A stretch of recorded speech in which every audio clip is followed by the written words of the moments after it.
Indian mythology में बहुत बड़े बड़े नाम सुनने को मिलते हैं। कोई श्री राम जैसा ओबीडियंट होता है तो कोई दुर्योधन जैसा रेबेलियस। उसी तरह से हमारी इंडियन सोसाइटी में हमारे पेरेंट्स, हमारे टीचर्स भी बच्चों को कैटेगराइज कर देते हैं कि ये ओबीडियंट है या ये रेबेलियस है। ओबीडियंट है तो अपने पेरेंट्स की सारी एक्सपेक्टेशंस को पूरा करना है और बिना सवाल जवाब किए उनकी सारी बातों को मानना है।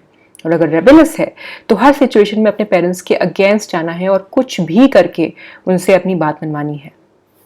आपको समझ तो आ गया होगा कि आप कौन सी कैटेगरी में फॉल करते हो, ओबीडियंट या फिर रेबेलियस। पर क्या आप जानते हो कि पावरफुल आइडल पर्सनालिटी बनाने के लिए इनमें से कौन सा टाइप आपके लिए सूटेबल है और कौन सा नहीं? चलिए थोड़ी बात कर लेते हैं।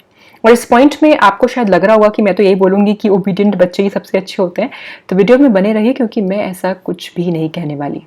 उससे पहले मेरे चैनल पर आने के लिए बहुत बहुत थैंक यू। आपका सपोर्ट मुझे ऐसे ऑसम वीडियोस लाने में बहुत हेल्प करेगा, so please to consider subscribing my channel.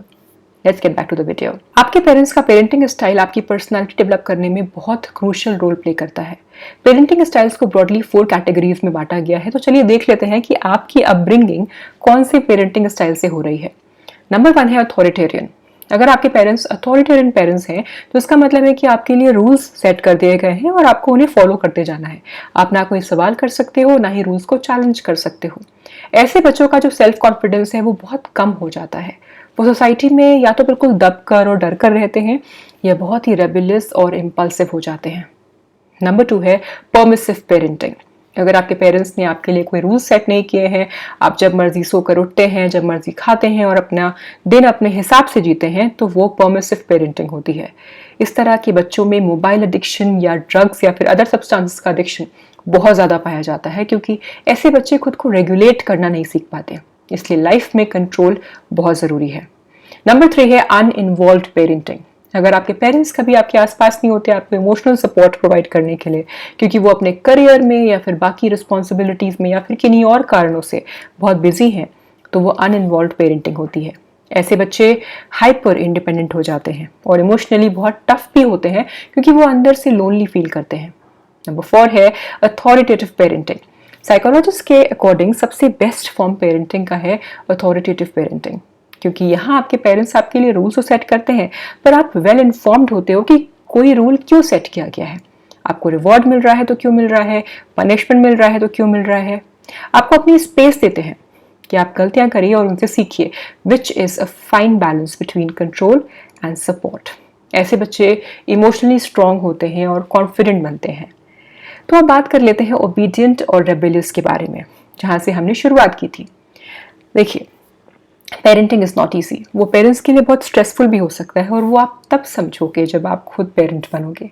आपके जो पेरेंट्स हैं, मोस्ट ऑफ द पेरेंट्स अपने बच्चों को बेस्ट देना चाहते हैं। वो अपनी ज़रूरतों को सैक्रिफाइस कर देंगे आपकी विशेस को पूरा करने के लिए, और ये बात आप भी जानते हो। लेकिन आप समझो कि आपके पेरेंट्स को उनके पेरेंट्स ने बड़ा किया है और उनका भी एक पास्ट है, इसलिए बहुत सारी बार उनकी जो बातें होती हैं, उनके एक्शंस होते हैं, वो उस पास्ट से अफेक्टेड होते हैं। इनफैक्ट बहुत सारे पेरेंट्स का ये एटीट्यूड होता है कि हमें बचपन में जो नहीं मिला, हम अपने बच्चों को वो सब देना चाहते हैं, पर शायद आपको उनका ये बिहेवियर हेल्पफुल ना लग रहा हो। सो अगर आप ओबीडियंट हैं तो आप उनकी बात मान लेते हो, आप हमेशा अपने पेरेंट्स की हैप्पीनेस का ध्यान रखते हो और सोसाइटी में भी सब आपको अच्छा बोलते हैं क्योंकि आप ओबीडियंट हो। पर यहाँ मैं कहना चाहती हूँ कि आप अपने पेरेंट्स के बच्चे हो, पर आपको अपनी आइडेंटिटी भी तो क्रिएट करनी है ना। ज़रूरी नहीं है कि आप जो भी लाइफ में करना चाहते हो वो हमेशा सबकी एक्सपेक्टेशन से फिल्टर होकर आए। हाँ, क्योंकि आप देखो, आपको हमेशा अपने घर में अपने पेरेंट्स के प्रोटेक्शन में नहीं रहना है। आपको बाहर जाना है, दुनिया को फेस करना है, चैलेंजेस और सिचुएशंस आएंगी, उनको फेस करना है। इसलिए ज़रूरी है कि आप जो लाइफ में करना चाहते हो वो अपने पेरेंट्स को बताओ, हिम्मत करो और बताओ, and stand up for yourself. हो सकता है उस वक्त आपके पेरेंट्स को आपकी बात गलत लगे, पर टाइम के साथ आप उन्हें प्रूव करो कि आप सही थे। ये बहुत इंपॉर्टेंट है। और दूसरा, अगर आप रेबेलियस हो और अपने पेरेंट्स की हर बात के ऑपोजिट ही एक्ट करते हो तो वो भी सही नहीं है आपकी पर्सनालिटी के लिए। आपके पेरेंट्स आपसे बड़े हैं, हो सकता है उन्हें टेक्नोलॉजी या फिर गैजेट्स का उतना एक्सपीरियंस ना हो, पर लाइफ और सोसाइटी का उनके पास बहुत एक्सपीरियंस है। इसलिए उनकी हर बात को इग्नोर कर देना और उनकी हैप्पीनेस के एक्सपेंस पर अपनी हर बात मनवाना नॉट राइट एट ऑल। अगर आपने ऐसा किया तो लाइफ आपको लेसन ज़रूर देगी और तब आप रिग्रेट करोगे कि पेरेंट्स ने समझाया था पर मैंने नहीं माना। लाइफ में हर चीज़ का बैलेंस बहुत ज़रूरी है। जैसे पेरेंटिंग में कंट्रोल और सपोर्ट दोनों होना चाहिए, वैसे ही आपको एज अ चाइल्ड थोड़ा ओबीडियंट और थोड़ा रेबेलियस दोनों होना चाहिए। तभी आप अपने लिए एक पावरफुल पर्सनालिटी और अपने पेरेंट्स के लिए एक हैप्पी और प्राउड लाइफ कार्व कर पाओगे।